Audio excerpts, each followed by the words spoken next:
Hello students, how are you all? Today we shall be doing full set of questions and answers of Unit 9, theme Democracy and Human Rights, and the title of today's lesson is Inauguration Speech of Nelson Mandela. Students, turn to page 83, Ways with Words. A. Find the words in the text that mean the same as the following. The first letters are given. A. The system that completely separated black people from white people. Answer: apartheid. B. Formal objection. Answer: protest. C. And ethnical group of people. Answer: tribe. D. An act undertaken to achieve a set goal. Answer: campaign. E. The formal beginning of any movement. Answer: inauguration. F. A strong feeling of excitement and happiness. Answer: exhilaration. G. Being set free from legal, social, or political restrictions. Answer: emancipation. Question B. Find these words in a dictionary and write their meanings as they are used in the text. A. Liberty, which means state of being free. He was fighting for the liberty of people. B. Conflict, a serious disagreement or argument. I don't want to be involved in this conflict. C. Ideology, a set of beliefs or philosophies attributed to a person or group of persons. We believe in the ideology set by Mahatma Gandhi. D. Oppression, cruel or unjust treatment. The people were fed up with the oppression exerted by the present government. E. Privilege, having special rights and advantages.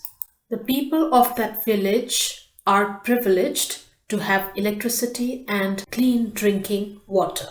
F. Dignity, the state or quality of being worthy of honor or respect. They will fight for their personal rights and dignity. G. Surrender, give up or hand over or to stop resisting. They surrendered before the police at last. H. Reconciliation, the restoration of friendly relation. We are happy with the reconciliation shown by them. Now we come to part C, pronunciation of ED. The pronunciation of words ending in ED depends on the final consonant sound. There are three ways to pronounce ED. The first is ed, like wanted, needed. The second is the, helped, looked, washed, watched, laughed, kissed, danced, fixed, breatheth. The third is the, called, cleaned, offered, damaged, loved, used, followed, enjoyed, amazed. Now we are doing question C of page 83. The d or ed in the following verbs have different pronunciation. Put these verbs in the correct box. Words ending in t. Asked, missed, washed, watched, picked, fixed, walked, washed, watched, picked, fixed, walked, brushed, stopped, reached, laughed. Blessed, enjoyed. Words ending in d, killed, smiled. Words ending in ed, wanted, ended, wanted, ended, visited, lasted, decided. Now turn to page 84. Question D. Put these nouns into correct box according to the pronunciation of the plural suffix S or S, ES. Words which ends in S. Cats, roofs, books, shops. Next group which ends in Z. Dogs, rooms, girls, trees. Another group which ends in is. Boys, horses, houses, noises, pages, babies, beaches, classes. Now we have come to comprehension part. Answer these questions. A.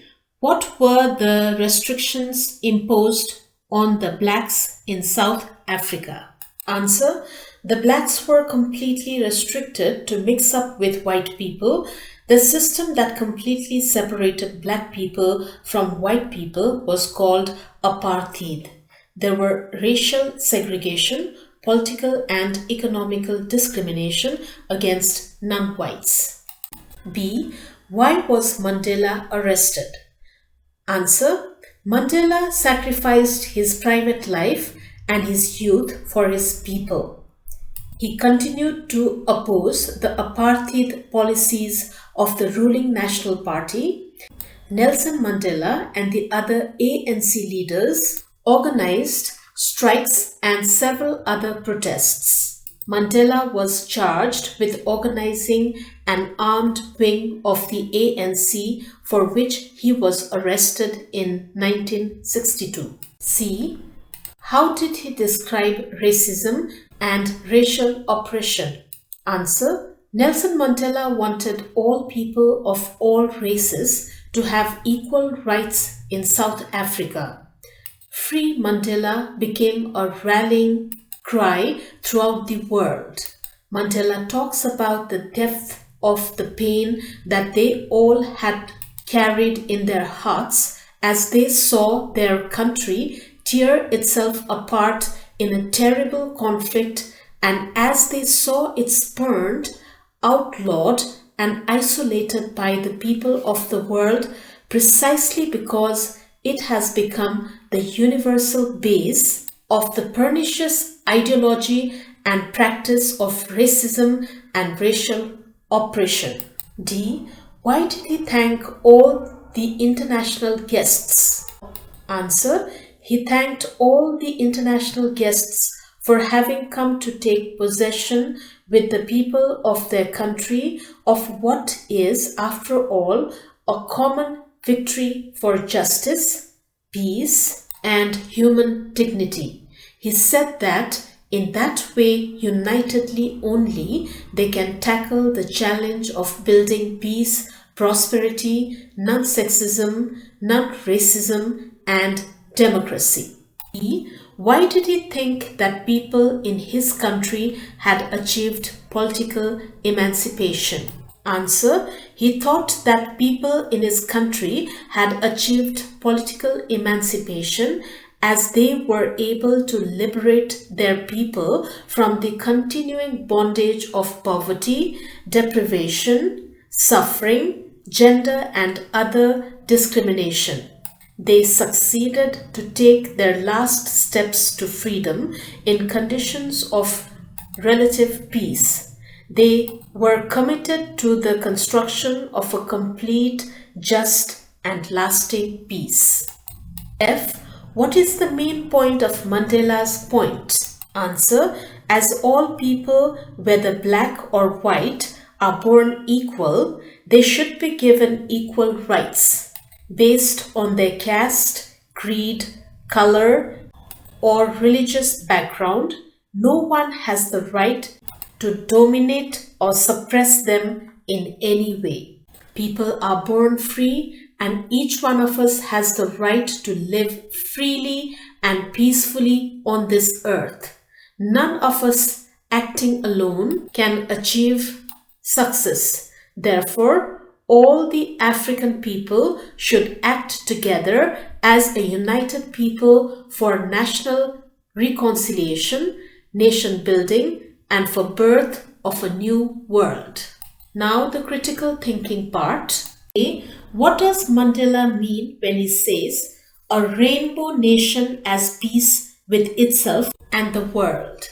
The term was intended to create the unity of multiculturalism and coming together of people of many different nations in a country once identified with the strict division of whites and blacks under the apartheid regime. South Africa is the country of various tribes or ethnic groups of people.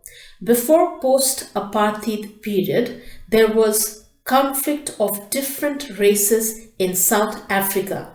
But after the end of apartheid policy to unite all people to become like flowers of a garden or different colors of a rainbow, Mandela called South Africa a rainbow nation at peace.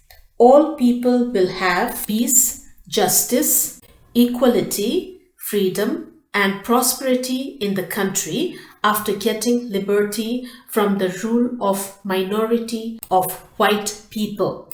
B. Mandela should have avenged on those who imprisoned him for such a long period. Instead, he followed the path of reconciliation. Why do you think he did so? Mandela should have avenged or taken revenge on them who sent him into prison for 27 years. But such ego and revenge motive can never give eternal peace and happiness to the people of South Africa. Nelson Mandela sacrificed his life for the sake of South African people who are happy to have liberty. If Nelson Mandela had taken revenge against them, the country would have turned into war and violence again. He followed the path of reconciliation because it is only the path of bringing peace and happiness in any country that had undergone violence and conflict earlier. Revenge or avenge and enmity can never unite people, and unity of the people is the most important thing to establish newly born liberty or emancipation. There were still some people who wanted to restore apartheid, and if Mandela was motivated by revenge, the country would again go in the shadow of apartheid. He is a great leader. He was really worried about the future of South Africa, and he wanted to bring the nation up from the quicksand of violence, discrimination, unjust inequality, corruption, and apartheid policy. This is the greatness of the leader Nelson Mandela. C. Why and how have societies struggled with segregation in the world? Do you find any evidence of segregation in your society? Discuss.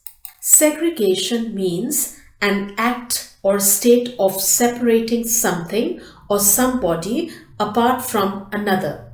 There are various kinds of segregations in terms of economy, religion, race, caste, political ideology, and so on.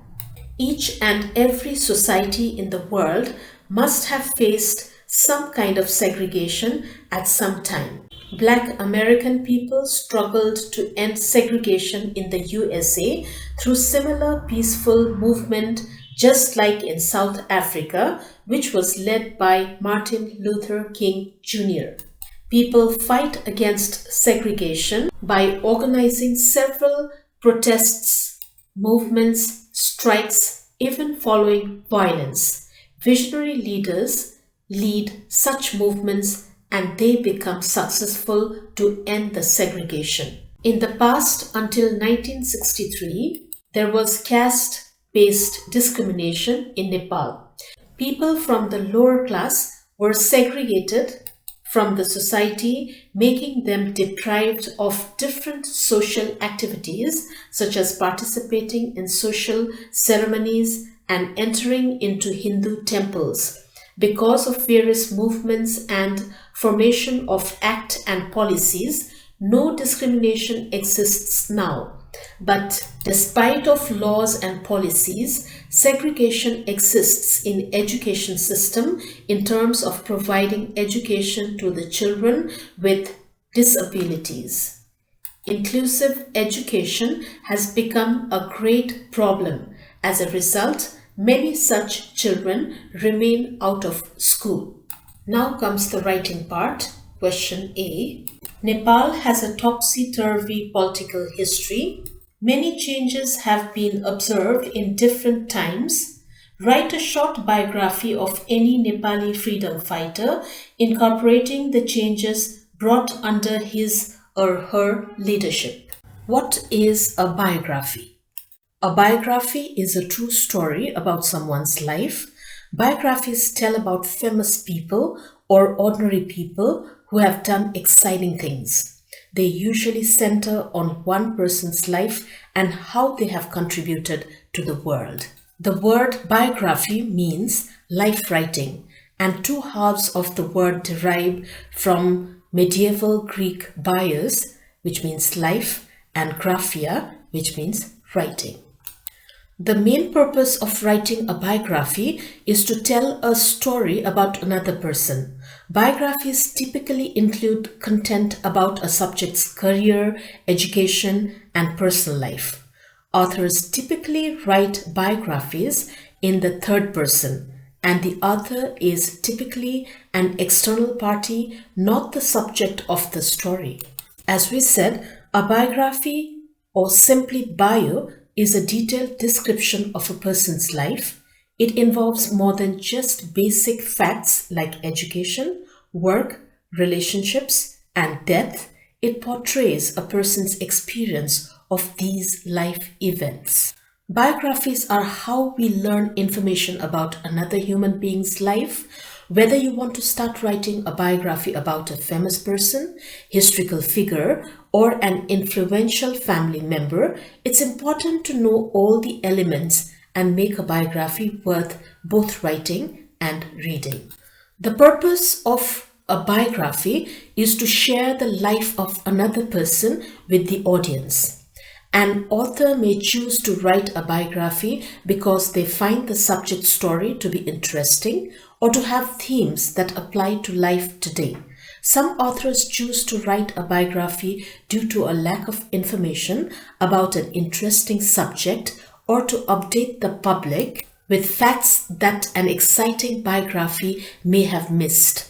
Biographical stories can be inspiring, highlighting the achievements of a particular figure, pointing out ways the subject overcame hardship. Giving the readers a sense of encouragement, biographies can also serve as cautionary tales, warning readers on who not to become. That is why they are included in textbooks, and people can gain a lot by reading others' biographies. I have chosen the martyr Mr. Dharmabhakta Mahatma, who died for the country as a freedom fighter during the Rana period. Dharmabhakta Mahatma was born of a Newari family in Kathmandu in 24th September 1909, that is 9th Asoj 1966 BS, that is Bikram Sambat. His father Adi Bhakta Mahatma worked in a government office as a Subba during the Rana rule.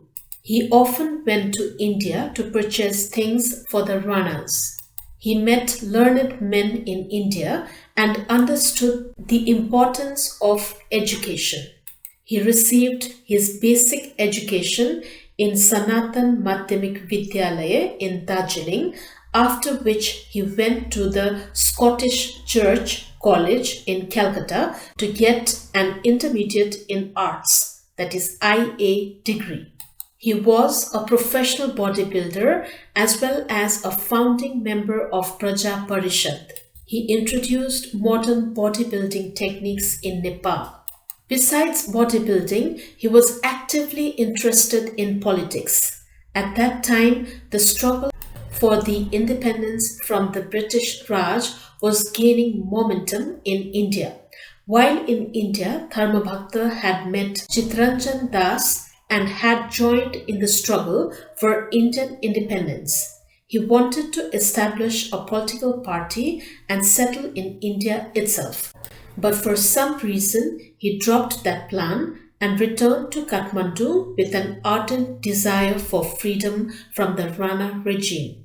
Tyranny, debauchery, economic exploitation, and religious persecution characterized Rana rule. In those days, Juddha Samsher was the Prime Minister of Nepal who ruled with an iron fist. All political parties were banned. Dharmabhakta met Dashrath Chand in Kathmandu in 1990 BS and in the 1936 AD. A political party, Praja Parishad, was founded in the house of Dharmabhakta. The founders were Tanka Prasad Acharya, Jivan Vaz Sharma, Ramhari Sharma, Dharmabhakta Mathema, and Dashrath Chand. His connection with King Tribhuvan as a physical instructor allowed him to act as a go-between the king and the Praja Parishad. He conveyed every activity of the Praja Parishad to the king. However, discovery of these political activities prompted Juddha Samsher to exile his father Adi Bhakta Mathema. One day, a secret meeting of Praja Parishad was held in Lainchaur, which was also attended by King Tribhuvan. The information of the meeting reached Juddha Samsher, which led to the arrest of many of the members of Praja Parishad, including Dharmabhakta Mathema, were arrested. Since 3 of the founding members of Praja Parishad were of Brahmin caste and hence were exempt from death penalty, they were duly humiliated and exiled. As for Dashrath Chand and Dharmabhakta Mathema, their caste could not provide a shield against the ruthlessness of a tyrant. Both of them were given death penalty on 24th January 1941, that is 12 Magh 1997 BS. Dharmabhakta Mathema was hanged till death at Sifal, Kathmandu at midnight. Thus, he is widely recognized as one of the 4 martyrs of Nepal of the Rana era and one of the freedom fighters of Nepal. There is question B. Do you think there is a racial or caste-related discrimination in our country? Discuss with your friend and write a 5-minute speech. Students, this is a small speech that I have written on my own. You can take hints from it and discuss the subject matter with your friends as instructed in your book and write your own speech. Please don't use the GPT app. You have to work on your own and present your original work to your teacher. Without hard work, you cannot learn anything. So let's go to my speech. Honorable Chief Minister, our respectable chief guest, my dear friends, and dear all who are present here today. I would like to thank you all for giving me this wonderful opportunity to come up on stage and speak in front of you all on racial and caste-related discrimination.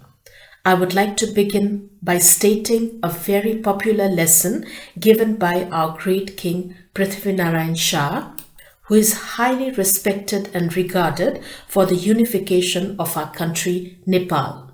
He has said, Nepal 4 Varna ra 36 Jatko Saja Fulbari ho. The meaning of this in English is, Nepal is a common garden of many castes, culture and civilization. People of various caste, creed, culture, race and religion are taken as different kinds of beautiful flowers of the same garden, that is Nepal. This is very true. As we are citizens of the same country, we are like members of the same family. We should never discriminate each other in terms of caste, culture, race, and religion. We Nepalese people can achieve a lot if we are united. Without listening to outsiders and the dividing forces, we should move ahead hand in hand, respecting one another's religion, culture, and way of life, and should try to uplift our nation as a single united force. Let's not say you are Brahmin, I am Newar, he is Madesi. We are all Nepalese first. Don't say you are Hindu, I am Buddhist, he is Muslim, and she is a Christian. It doesn't matter which God you worship. All gods are same, only their form is different. We created the difference ourselves. Let's not forget that we are all from the same land. Let's keep aside all these differences. Don't care of which caste you are or to which race you belong. Just remember the fact, the true fact, that we are all Nepalese. We are like members of the same family. We belong to the same country. That is why we care for each other and we want to move forward in life unitedly, helping one another when they are in trouble. I want to end my speech by saying, and you listen, the negative force, don't try to divide us. We are not going to listen to you because we know the truth now and the truth is very powerful. We are all Nepalese, the children of the same land, and we are all one. Thank you. Now students, let's go to page 87. Last question for today, the project work. Develop a set of questionnaire to ask people about their community issues and how they expect the local government to address them. Include about 15 questions in your questionnaire. Visit the people in the community, collect the response, assemble the information, and prepare a brief report. Present a brief version of the report in your class. I have prepared these 15 questions just as a helping guide to you all. But when you make a questionnaire for the survey, please students prepare your own questions. Prepare questions in such a way that it is easy for the local people to understand it. And tell them that they can answer them in their own language or in Nepali if they feel comfortable in it. You can record their answers in your mobile and then translate them later on. These kinds of projects works are very interesting to work on, and they also give you a great amount of knowledge. My 15 questions. Number 1, are there good hospitals, clinics, health posts, and medicine shops in your community? Number 2, are there sufficient childcare centers, schools, and colleges, and books and stationery shops in your community? Or you can ask them directly, how many childcare centers are there? How many schools, colleges, books and stationery shops, and libraries are there in your community? You will get direct answer and the right answer. Number 3, do you have clean water and sanitation facility in your community? Now number 4, how many parks and recreational services and what kind of recreational services are there in your community? Number 5, how do you solve community problems and conflicts? Number 6, is there a police station in your community? How are their services to the general public? Number 7, what kinds of shops and markets are there in your community? Do you find your daily necessities in reasonable prices? Number 8, what do you do to protect and conserve the community forest and wildlife? Is the greenery available in your community? Or what kind of greenery is available in your community? Number 9, what steps are taken for maintaining the cleanliness of your community? Number 10, are roads being pitched in your community? What is the transportation facility available? Number 11, What do you want to say about the environmental pollution in your community? Are there any problems you are facing in this field, like air pollution, sound pollution, soil pollution, water pollution, or any other kinds of pollution? Number 12, is living in your community peaceful and satisfactory to you? Number 13, how many temples are there in your community? Are they well preserved and taken care of by the local people? You can also ask about other religious places like Buddha Bihars or stupas, churches or Muslim mosques, because people of all religious backgrounds are living in peaceful harmony out here in our community. So we have to address them all when we prepare questions for our survey. Number 14, what kind of socialization and other social programs and activities are conducted in your community? Number 15, how many banks, cooperatives, and other financial institutions are there in your community? Are they providing good services to the public? By carrying these kinds of survey with this kind of questionnaire, just imagine how much knowledge we can get about certain communities. These kinds of knowledge of one's society and community is very important to the students of today. After collecting the primary data, you have to process them, present them, analyze them, and interpret them. The final product is the report.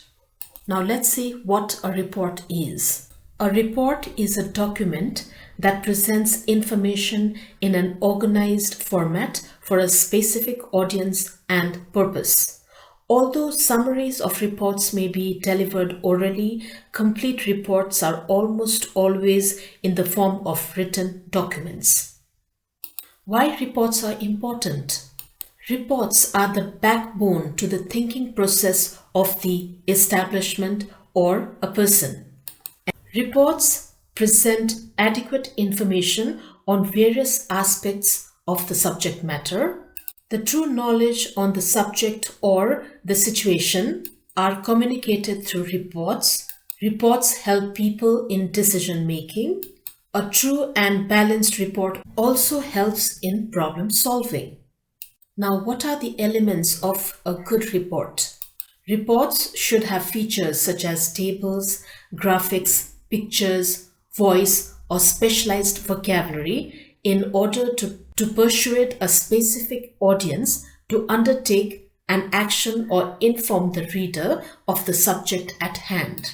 Some common elements of written reports include headings to indicate topics and help the reader locate relevant information quickly. So you should write the topic of your report. That is very important. And in the body part, you have to use the visual elements such as charts, tables, and figures, which are helpful for breaking up large sections of text and making complex issues more accessible. A report contains a table of contents, appendices, footnotes, and references. A bibliography or list of references will appear at the end of any credible report. Okay, only if you have written some complex terms in your report, then these complex terms are explained within the body of the report or listed as footnotes in order to make the report easier to understand. Let me explain now what your report should contain. Number 1, it should have an executive summary. The executive summary or the abstract, as its name suggests, is a brief summary of the contents of the paper. In this, you write what is this report about. Then number 2, the introduction. Number 3, the report's main body. Number 4, conclusion. And number 5, recommendations. Here, in this part, you can present your own ideas, opinions, and recommendations. Like, for example, what we can have and what should be done. At last, I would like to say a typical report would include the following sections in it: title page, executive summary, table of contents, introduction, discussion or body, conclusion, recommendations, reference list, and appendices. Students, you can take help from your teachers also. You will learn only by doing it. So please complete your reports and present it to your class. Thank you, students, and let's meet in our next lesson. Bye-bye and have a nice day.